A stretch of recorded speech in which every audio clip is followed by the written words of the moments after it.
Hello धुरंधरो, नमस्ते, राम राम। मैं हूं अमित चौधरी। स्वागत है आपके अपने YouTube channel Amit sir GK में। तो आज 14 नवंबर है और बाल दिवस है। आप सभी को पता होगी जवाहरलाल नेहरू जी की जयंती है।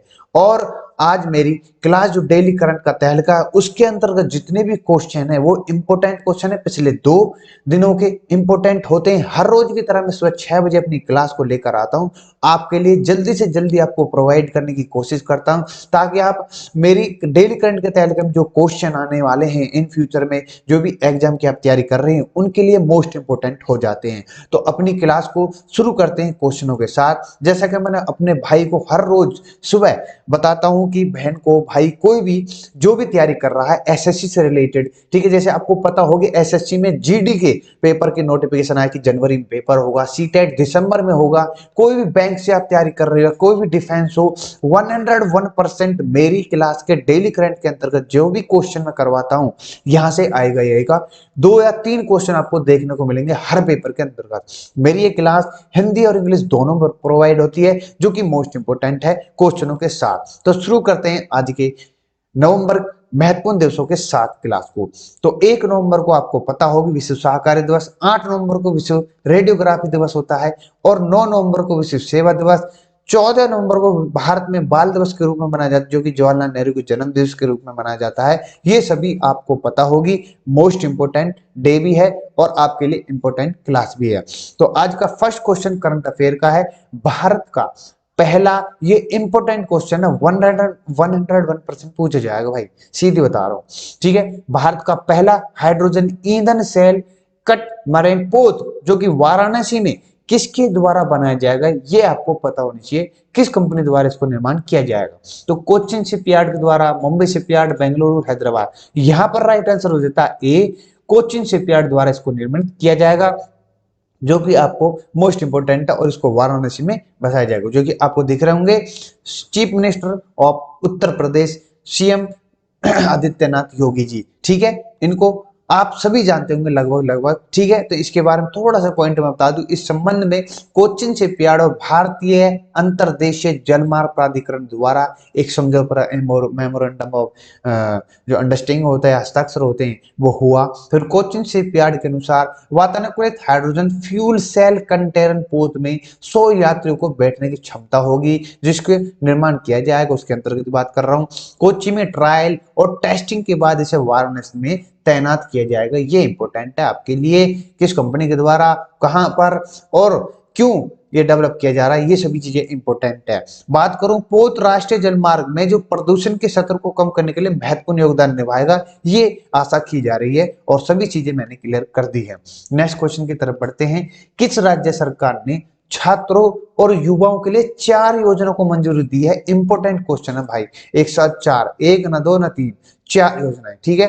ये इंपॉर्टेंट है। तो हरियाणा सरकार ने, झारखंड ने, गुजरात, उत्तराखंड। यहाँ पर राइट आंसर हो जाता है बी, झारखंड गवर्नमेंट ने, झारखंड राज्य सरकार ने छात्रों और युवाओं के लिए 4 योजनाएं बताई। वो योजनाएं कौन कौन सी है मैं बता दूं। इस योजनाओं का उद्घाटन या निवारण जो भी रखा गया था प्रॉपर तरीके से, झारखंड का 15 नवंबर को स्थापना दिवस होता है, आपको पता होगी। बिहार के दक्षिण क्षेत्र को अलग कर दिया गया था झारखंड के रूप में, जो कि 15 नवंबर 2000 की बात है। ये आपको पता होना चाहिए। इन कमेंट में ये बताना कि झारखंड कौन सा वह राज्य बना था उस समय, ठीक है। तो ये 4 योजनाएं मैं आपको बता दूं। मुख्यमंत्री शिक्षा प्रोत्साहन योजना है, एकलव्य प्रशिक्षण योजना है, नेक्स्ट है गुरुजी स्टूडेंट क्रेडिट कार्ड योजना है, मुख्यमंत्री सारथी योजना है। ये चारों की चारों इंपोर्टेंट है योजनाएं, आप याद कर लेना। नेक्स्ट क्वेश्चन पर चलते हैं। नेक्स्ट क्वेश्चन आपके सामने है। कावेरी दक्षिण वन्यजीव अभयारण्य को किस राज्य ने अपने 17वें वन्यजीव अभयारण्य के रूप में अधिसूचित किया है? इंपोर्टेंट क्वेश्चन है, ठीक है। तो आंध्र प्रदेश ने किया। अब कावेरी से आपको समझ जाने चाहिए, तमिलनाडु, राजस्थान, मध्य प्रदेश। तो Tamil Nadu is the right answer हो जाता है, बी यहाँ पर राइट आंसर हो जाता है। मैं बता दूं आपको, अभयारण्य को वन्य जीवन संरक्षण 1972 की धारा 26A के तहत अधिसूचित किया गया है। यह तमिलनाडु के कावेरी उत्तर वन्यजीव अभयारण्य को पड़ोसी कर्नाटक, जो कि वहीं पर है, उसका पड़ोसी राज्य है कर्नाटक, कावेरी वन्यजीव अभयारण्य को जोड़ेगा, ठीक है। इसमें स्तनधारियों की 35 प्रजातियां हैं और पक्षियों की 238 प्रजातियां हैं। के घर पाए जाते हैं।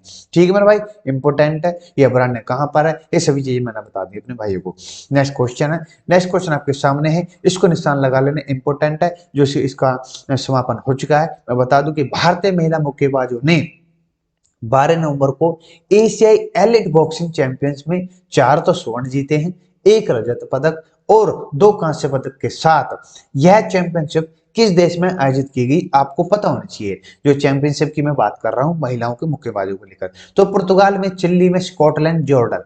जॉर्डन देश आपको पता होगी, इंपोर्टेंट है। जॉर्डन देश गल्फ कंट्री के अंतर्गत, यहाँ पर इजराइल भी है, इसके साइड में तुर्की ऊपर की तरफ है। ठीक है, तो सभी चीज जैसे मैंने यहाँ पर लोकेटेड बता रखा है मैप में, आप देख सकते हो। जॉर्डन की बात, जॉर्डन में जो फाइनल हुआ है, परवीन जापान के कीटो माई को हरा करके, जबकि लवलीना जो है उज्बेकिस्तान की रोज मातोवा सोखिबा को हराया और इन्होंने दोनों ने स्वर्ण पदक जीता। इसके साथ भारतीय महिला मुक्केबाजी प्रतियोगिता शानदार प्रदर्शन किया, 4 तो स्वर्ण है, 1 रजत और 2 कांस्य पदक जीते हैं, जिसके साथ टोटल जो पदक है 7 आए हैं और अपने नाम किए, कुल मिलाकर ये है। इसमें 27 देशों ने भाग लिया, 267 मुक्केबाज थे।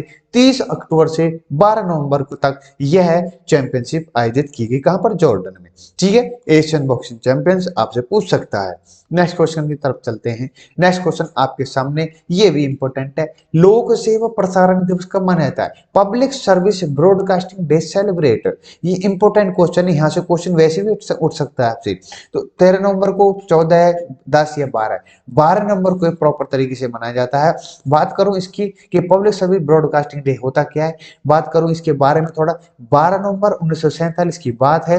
ठीक है, उस समय जब हमारा भारत पार्टीशन हुआ था, तो उस समय जो लोग इधर से उधर, मतलब पाकिस्तान जा रहे थे या फिर भारत आ रहे थे, उसको लेकर के इन्होंने अनाउंसमेंट किया, जो कि भारत हरियाणा के अंतर्गत कुरुक्षेत्र में 2 से 2.5 लाख जो लोग वहां पर विस्थापित थे, उनको संबोधित करने जा रहे थे। तो किसी परिस्थिति के कारण इनको, महात्मा गांधी जी को बात कर रहा हूं मैं, महात्मा गांधी जी को वहां जा नहीं पाए, तो इन्होंने रेडियो के माध्यम से, आकाशवाणी के माध्यम से उनको संबोधित किया और उनको भरोसा दिलाया। ठीक है, ये सभी बातें वार्तालाप जो हुई थी 12 नवंबर 1947 को हुई थी। तो 12 नवंबर को ही ब्रॉडकास्टिंग डे मनाया जाता है, ये आपको मैं बता चुका हूँ। ठीक है, बात आगे समझ में ए टू जेड, तो ये सभी चीजें इंपॉर्टेंट है। इसमें लिखा हुआ है 1947 में ऑल इंडिया रेडियो दिल्ली के स्टूडियो में महात्मा गांधी की एकमात्र यात्रा की याद में मनाया जाता है।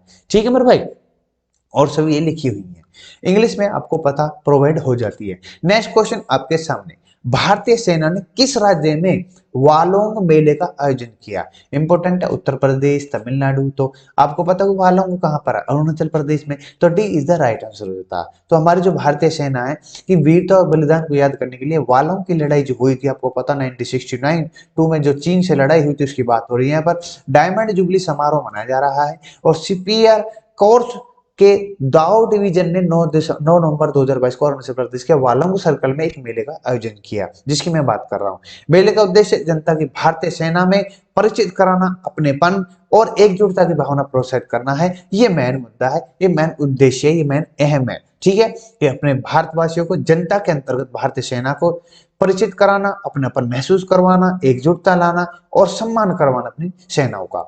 वालों की लड़ाई की बात करूं 1962 में भारतीय और चीनी के सैनिकों के बीच में लड़ाई हुई थी। भारतीय सैनिकों ने लगभग 20 दिनों तक चीनियों और भारत के सबसे पूर्वी शहर वालों में रोक लिया था, उसमें कड़ी टक्कर दी थी। 1962 की बात करूं, युद्ध के दौरान वालों की लड़ाई एकमात्र भारतीय जवाबी हमला था और सभी जगह तो कुल मिलाकर पीछे हट गए थे हम। ठीक है, वो कई रीजन थे, वो मैं बता नहीं सकता। ठीक है, अपना निजी मामला है, नहीं शेयर करनी चाहिए चीजें। ठीक है, हाल ही में India agri business best state award किसने जीता है? इंपोर्टेंट क्वेश्चन है भाई मेरे। ठीक है, ये इंपोर्टेंट है, हरियाणा ने, तेलंगाना ने, आंध्र प्रदेश, राजस्थान। तो हरियाणा ने जीता है, ये इंपोर्टेंट है सभी हरियाणा वाले बच्चों के लिए, उनके पेपरों के लिए। तो गुरुग्राम जो कि हरियाणा में एक जिला है, आपको पता होगी, कृषि क्षेत्र में उत्कृष्ट योगदान के लिए नई दिल्ली में आयोजित किए गए समारोह में केंद्र सरकार द्वारा इनको भारतीय कृषि व्यवसाय सर्वश्रेष्ठ राज्य पुरस्कार 2022 दिया गया है। ये इंपोर्टेंट क्वेश्चन आपको प्रॉपर तरीके से दिख भी रहा होगा। ठीक है, नेक्स्ट क्वेश्चन की तरफ बढ़ते हैं। ये गणितज्ञ और पद्मश्री पुरस्कार से सम्मानित आर एल कश्यप का कितने वर्ष की आयु में निधन हो गए। बहुत बड़े विद्वान हैं, बहुत बड़े महान व्यक्ति हैं, मेरी नजरों में नहीं पता, आपकी नजरों में नहीं है तो इनको सर्च मारे, क्या क्या इन्होंने किए हैं, थोड़ा मैं एनालिसिस कर दूं इनके बारे में। 85 वर्ष की आयु में इनका निधन हो चुका है और काफी हताश जताई है, गहरा धक्का लगा है, नरेंद्र मोदी जी ने भी इन्होंने संबोधित किया है। ठीक है, तो के राहुल साहब, ओ सॉरी राहुल नहीं, RL कश्यप साहब, ये बहुत बड़े महान व्यक्ति है, मेरी नजरों में थे। ये साक्षी संस्थापक है। इन्होंने 25,000 मंत्रों को अंग्रेजी भाषा में अनुवाद किया है, 50 से अधिक रचनाएं लिखी हैं और वेदों के अध्ययन के क्षेत्र में इनको उल्लेखनीय सेवा के लिए 2021 में खुद को इनको पद्मश्री से सम्मानित किया गया है। आप देख रहे होंगे रामनाथ कोविंद के द्वारा इनको संबोधित किया जा रहा है एक पुरस्कार के रूप में, जो भी पद्मश्री है। ठीक है, इंपोर्टेंट, इन्हें चारों वेदों को पढ़ा है और चारों वेदों को कन्वर्ट किया है इंग्लिश भाषा में, ये भी इंपोर्टेंट है, यहाँ से भी क्वेश्चन उठ सकता है। नेक्स्ट क्वेश्चन की तरफ चलूं। हाल ही में बिम्स्टेक के कृषि मंत्रियों की दूसरी बैठक की मेजबानी किसने की है? भारत ने, नीदरलैंड ने, जापान, कंबोडिया। तो इसका राइट आंसर हो जाता है अपना Bharat. Bharat is the right answer. ठीक है, ए। तो इसके बारे में बता दूं कि केंद्रीय कृषि और किसान कल्याण मंत्री नरेंद्र सिंह तोमर की अध्यक्षता में भारत ने बहुक्षेत्रीय तकनीकी और आर्थिक सहयोग जो बिम्स्टेक के लिए बंगाल की खाड़ी पहल की दूसरी कृषि मंत्री स्तरीय बैठक की मेजबानी की। ये आपको पता होनी चाहिए। ठीक है, एक मिनट रुके। हाँ, नेक्स्ट क्वेश्चन आपके सामने है। किस टेनिस खिलाड़ी ने हाल ही में 2022 पुरुष एकल पेरिस मास्टर खिताब जीता है? ये आपको पता होनी चाहिए, इंपोर्टेंट क्वेश्चन है। इनके बीच में कड़ी टक्कर हुई है। ठीक है, रोजर फेडरर ने जीता, सानिया मिर्जा ने, या होल्गर रूने ने, या मिक्स्ड डबल्स। तो यहाँ पर राइट आंसर हो जाता है होल्गर रूने, जो कि आपके सामने ये रहे। ठीक है, इंपोर्टेंट खिलाड़ी हैं, इनको आप जानते होंगे। ठीक है, होल्गर रूने की बात करूं, ये होल्गर रूने जो है ये डेनमार्क के खिलाड़ी हैं, आपको पता होनी चाहिए। और होल्गर रूने ने 2022 में पेरिस मास्टर्स में एकल टेनिस खिताब जीता और फाइनल में गत चैंपियन जो कि नोवाक जोकोविच, जो कि बहुत ही तगड़े खिलाड़ी हैं, नोवाक जोकोविच जो कि सर्बिया के हैं, आपको पता होनी चाहिए। ठीक है, उनका पहला मास्टर 1000 खिताब था और उन्होंने स्टैन वारिंका के खिलाफ पहले दौर में 3 मैच पॉइंट बचाए। ये एक मैच का रोका है। ठीक है मेरे भाई, आपके सामने जो चित्र दिखाए जा रहे हैं होल्गर रूने हैं। ठीक है, बैडमिंटन खेलते हैं, ये आपके सामने दिख रहे हैं। ठीक है, इंपोर्टेंट है, यहाँ से क्वेश्चन उठ सकता है कि कौन सा खिलाड़ी इनमें, या फिर होल्गर रूने कहाँ के हैं, नोवाक जोको कहाँ के हैं, रोजर फेडरर बताना आप इन कमेंट में मुझे किस देश से बिलोंग करते हैं। ठीक है मेरे भाई, तो आज की क्लास के अंतर्गत इतना ही था। मैं एक बात और अपना शेयर करना चाहता हूँ, जो भी बच्चा, जो भी भाई, जो भी बहन सीटेट दिसंबर के अंतर्गत एसएसटी से जिसको प्रॉब्लम है, या फिर एसएसटी का कुछ पता नहीं लग रहा है, चाहे वो ज्योग्राफी हो, हिस्ट्री हो, या फिर अदर्स जो कि सिविक्स हो, उन सभी से उनको परेशानी हो रही है, या फिर कोई नोट्स नहीं मिल रही है, कोई कंटेंट नहीं मिल रहा, या फिर प्रीवियस ईयर के क्वेश्चन वगैरह कुछ नहीं मिल रहे, उनको किसी प्रकार का नोट प्राप्त नहीं हो रहा, तो मेरे द्वारा मेरे चैनल पर, अपने ही यूट्यूब चैनल पर मेरे द्वारा क्लास चलाई जा रही हैं और मोस्ट इंपोर्टेंट क्लास होती हैं। कल जैसे कि मैंने मैराथन भी करवाई है, उसको भी देख सकते हो, प्रॉपर तरीके से 75 प्लस क्वेश्चन करवाए हैं। ठीक है, सप्ताह भर के, और इसी प्रकार से आज भी क्लासेस होंगी, प्रॉपर तरीके से मोस्ट इंपोर्टेंट क्लास करवाता हूं मैं। हर क्वेश्चन को डीपली वाइज में डीपली जाकर के समझाता हूं। ठीक है, कंसेप्ट क्लियर करता हूं और प्रीवियस ईयर के जो क्वेश्चन होते हैं उनको टॉपिकों को उठाता हूं, टॉपिक में से क्वेश्चन और क्या उठ सकते हैं वो सभी डिस्कस करता हूं अपने भाइयों के लिए, जो कि मोस्ट इंपोर्टेंट क्लास हो जाती है सीटेट और सीटेट जो वाले जो बच्चे हैं, और जिस बच्चे ने, जिस भाई ने पेपर या फिर फॉर्म फिल नहीं किया, 25 तारीख लास्ट डेट है, आज तो 14 तारीख होगी, फिल कर सकते हो और करो। और एसएसटी के माध्यम से आपको कोई प्रॉब्लम आई नोट्स के वगैरह में, तो आप मेरे के द्वारा, मेरे डिस्क्रिप्शन में लिंक दे देता हूँ, अमित सर जी के टेलीग्राम है, वहाँ पर आप प्रॉपर तरीके से उस पर जाकर के नोट्स प्राप्त कर सकते हो। चाहे टेस्ट सीरीज हो, प्रैक्टिस सेट हो, सीटेट की कोई भी सीरीज हो, आप प्रॉपर तरीके से ले सकते हो नोट्स को, वीडियो आप देख ही सकते हो। ठीक है, तो इतना ही कहूँगा अपने भाइयों से, प्रॉपर तरीके से अगर आज के सेशन जो कि करंट अफेयर का तहलका मैंने करवाई है, अगर अच्छा लगा हो तो लाइक शेयर सब्सक्राइब कर देना और कमेंट में लिख देना कि बढ़िया क्लास ही, ठीक ही, क्या कैसी क्लास है। ठीक है मेरे भाई, तो नमस्ते, राम राम, जय हिंद, जय भारत। मिलते हैं सीटेट की क्लास में।